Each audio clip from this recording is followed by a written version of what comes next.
मिळतो ना त्यांना तुमचे तर पैसे खर्च होत नाही करून टाका बरं. ते जे ब्लॉकेजेस आहेत ना आपल्याला माहित नाही ना त्याच्यात काहीतरी कॅल्शियम पर्सेंटेज जास्त असतं ना त्या ब्लॉकेजेस असले तरी विनाप्रसिद्ध तोच प्रकार आहे ना म्हणून त्यांना किती त्रास झाला.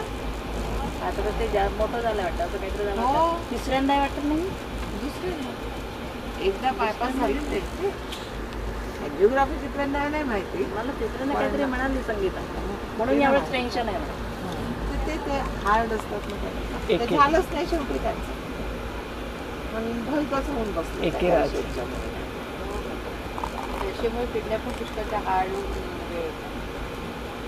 म्हणून की तुम्ही कॅल्शियमची टेस्ट केल्याशिवाय आपल्याला किती पॉवरची कॅल्शियम पाहिजे आहे ती मधून मधून टेस्ट करायचीच. टेस्ट म्हणजे ब्लड टेस्ट करायची का? ब्लड टेस्ट असते कॅल्शियमची ब्लड टेस्टच करायची पहिल्यांदा आणि मग जरा त्यांना प्रॉब्लेम वाटतो तर ते मग मोठी सांगतात.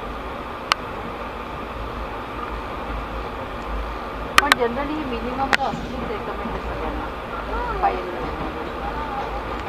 नाही असं नाही काही माझी कमी पण होती बरं मध्ये कमी पण डोस देतात त्या